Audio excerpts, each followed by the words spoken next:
Good day everyone, my name is Walter Rowe, I'm a Capture One affiliate, and today we're going to discuss the Levels tool.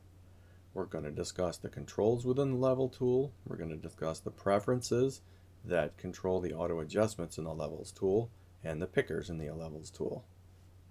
In the Levels tool, you'll notice there's an RGB tab where you can adjust the shadow and the highlight and the midtones for the red, green, and blue values simultaneously.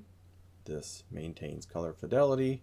It sets the red, green, and blue clipping points to the same for shadow and for highlight.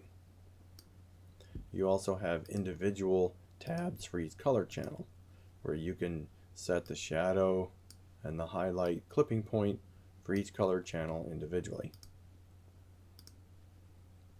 In addition, you can enter numeric values for shadow and highlight clipping points and for midpoint in the RGB tab or the individual color channels. You can also manually enter output levels for shadow and highlight output values. These output levels are very useful in controlling clipping when you have papers or medium that you're outputting on that do not represent black levels very well. For example, if they're too contrasty and they clip too much, you can raise the shadow level, or if they don't produce whites very well, if they're very white paper and you want your whites to be a little less than white, you can change the output value of the highlight clipping point to be a lower value, and this will ensure that the output value for your highlight or your shadow never goes below 10 or above 245 or whatever the values that you choose for those fields.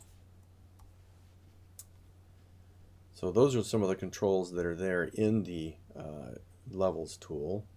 You also have an auto button in the Levels tool that allows you to ask Capture One to automatically pick clipping levels for shadows and highlights. There's two different methods for auto adjusting shadows and highlights. I'm going to bring up the Preferences panel for Capture One in the Exposure tab and show you the controls that you have for controlling the auto adjustments. And we're also going to discuss this little feature right here, which is the Pick Target Levels. I will discuss the Pick Target Levels first, since I just discussed the output levels in the Levels tool. Pick Target Levels controls the target output levels for shadows and highlights. If I use the eyedropper to pick a point in my image that I want to represent my shadow level or my highlight level, when I click those points and I have Pick Target Levels enabled, Capture One will automatically set the output level for the shadow or highlight that I've picked to be the value that I have chosen in the Pick Target Levels preference in the Preference panel. I'm going to close the Preference panel. I'm going to choose the eyedropper for the shadow, and I'm going to pick a very dark area in the image. I'm going to click that. That is now chosen the value of 12, which was the value, the RGB value at that level, at that place in the image. And notice it has also changed the output level to be 10 instead of 0 for my shadow clipping. I can do the same thing for my highlight clipping. I can pick something that I think should be very white or bright in the image, for example these clouds. Notice that the value that I picked was 204, but notice that it also changed the output target value to be 245 rather than the default of 255. I'm going to reset my adjustments.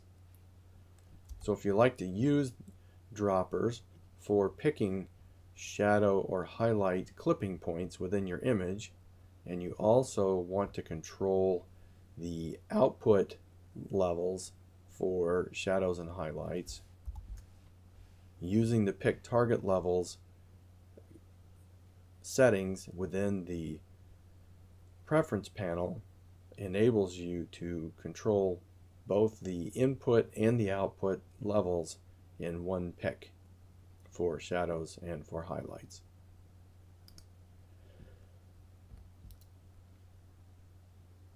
One adjustment you want to evaluate for yourself is the auto levels clipping thresholds. The auto levels clipping thresholds determines how much of the shadows or highlights are actually clipped when you press the auto adjust button. By default, it clips 0.1%. I'm going to close the preference. I'm going to click auto. Notice that the RGB shadow clipping is just above where color begins to appear in the image. In the highlights, it is also just below where color disappears in the image. I'm going to reset that, bring up my preference. I'm going to set these values to 0. This is my personal preference for these values. I'm going to close the preference, pick the auto. Now you see that the shadow clipping is now at a lower value. It is just where color begins to appear.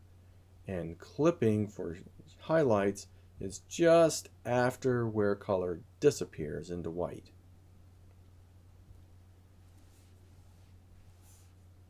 I'm going to reset. I'm going to go back into preferences. Now we're going to discuss the channel mode for levels tool. Channel mode determines whether auto adjustments controls RGB values in the RGB tab, as we have selected here, which sets the red, green, and blue values simultaneously to equal values, or it controls the individual color channels. You'll notice when I selected red, green, and blue color channels, the eyedroppers disappeared. The eyedroppers are only available for clipping points in the RGB channel mode for levels tool for auto adjustments. I'm going to hide my preferences. I've got red, green, and blue channels. What you're going to see now is rather than the RGB tab changing shadow and highlight clipping points, you're going to see the individual color channels get unique highlight and shadow clipping values based on Capture One's evaluation of the color channels within the image. So I've pressed auto adjust. Notice that the clipping for highlight and shadow have not changed. It's still 0 and 255 in the RGB tab, but when I look at the red and the green and the blue channel tabs within the levels tool, they now have individual shadow and highlight clipping values. You can override these values once you've done the auto adjust. If you feel it's gone a little too far or hasn't gone far enough, or if you want to change the midpoint, if you want to correct or add a color cast, you can use these individual color channels to do so. And you can change the output values if you feel it's been a bit extreme. So auto is just a shortcut to get adjustments done quickly, but it doesn't prevent you from making adjustments afterwards. It's just a very handy, quick way to make adjustments to your levels.